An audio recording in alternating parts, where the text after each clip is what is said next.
This is an effect that is used in many video games. In video games, it is commonly referred to as bloom. In photography, it could have several different names: frosting, glaze, glamour. It usually involves taking the brightest areas of light and blurring them out. And I'm going to show you how to do it in Adobe Premiere with no plugins. This is going to be straight Adobe Premiere. Check it out. Hello and welcome. We are actually in Adobe Premiere Pro right now. This is actually version 5.5, I believe, or 5.0. It works for almost all of them, maybe 4 and on. So as long as you're on a semi-recent version, you're good. They're up to 6 right now. Now, I have 2 clips that I dragged in to the timeline. Everything is default. Nothing's done. This is just a 1080p project with 2 clips that were dragged in right here. I have a Counter-Strike Go clip, which is a video game. And I have a video that I stuck my camera out my window. I do live in New York City, so this is out the window. Just some people walking by and a car going by. But it's enough to give off the example. Now,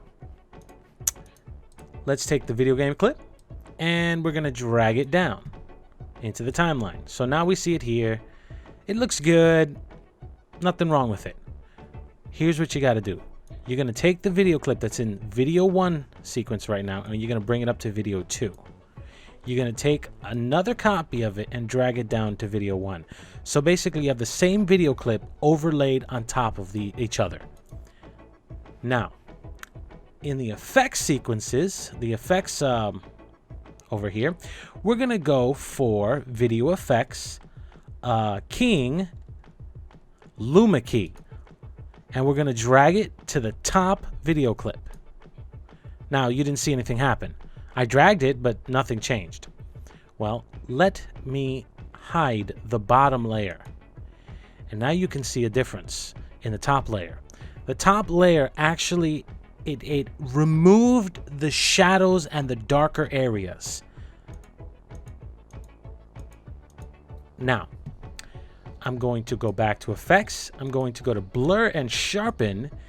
And I'm going to choose camera blur. And I'm going to drag it to the top layer as well. And with this, you're going to see the effect take place. Boom, right there. It's subtle. It adds a little bit of blur, and it brings out the bright lights, the sun, the light bulbs, the flash of a gun. It accentuates it more.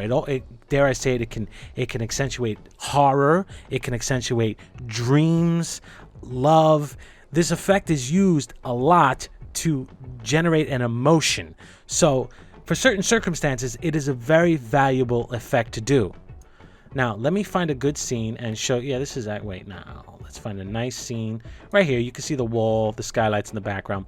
Now, if we go to the top clip and we actually look at the settings we have here, we have Luma key, some settings here, and camera blur. Look at what happens when I drop Luma key down. The threshold. It actually blurs everything out. Usually I want this at 100, but cutoff is where you can have some fun with it. It kind of fine tunes how big the blur, like what areas are going to get a lot of the effect. Let's say I only want a little bit. That's good. Got a little bit. But usually I like to pump it up maybe right around there, 46. And now I can also play with the camera blur, which also, wow, you could really see the difference on effect right there. Look at that. It's like night and day. Before, after. Before, after. So it's a really simple effect. But you can go even further. Let's say you want to darken the darks and brighten the brights, or rather not brighten the brights, because the brights are already bright enough, but you want to darken those darks, make them real rich and deep. For this, you're going to want to go over color correction and choose fast color correction because it doesn't take as much power to process. And you're going to want to drag that to the bottom clip, not the top clip. Bottom clip. And here you can play with all the settings. Let me give you an example. Say you want something more dreary and drab. Maybe horror, red, maybe a blue hue, green hue. You see what I'm talking about? See what you can do there? It adds an atmosphere. Changes the feeling. For video games, this is really good, but not just video games.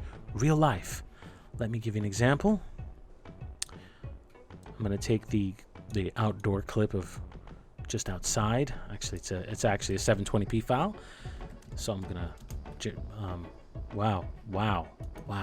That is totally wrong. Okay, I'm going to take the file. I'm going to double up its size because, like I said, it's a 720p file, and this is a 1080 sequence, which means I got to double it up. There we go.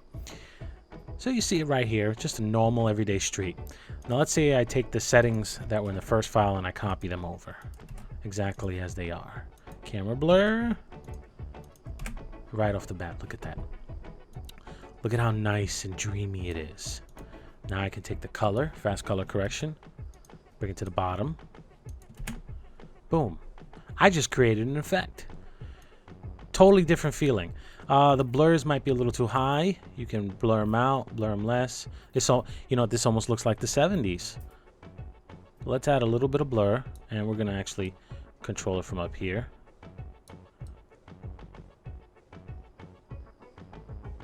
You can actually negative it and blur out the shadows.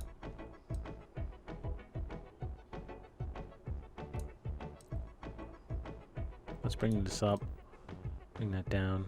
Just get a little bit of blur. Actually, we blur those out some more. Whatever. But you can definitely see where this would be useful. I just wanted to give you a little hands-on tutorial on an effect that is used all the time. But typically speaking, it's given to you as a plugin. Download it, or not even download. Pay for a plugin to be able to do something that you could already do very easily from Adobe Premiere Pro. Hopefully this has helped somebody improve their video, add an effect, add an emotion, just make it better. And if it has, then my job is done. And as always, if you like this video and it has helped you, do me a favor, like, comment, and subscribe, and have a good day.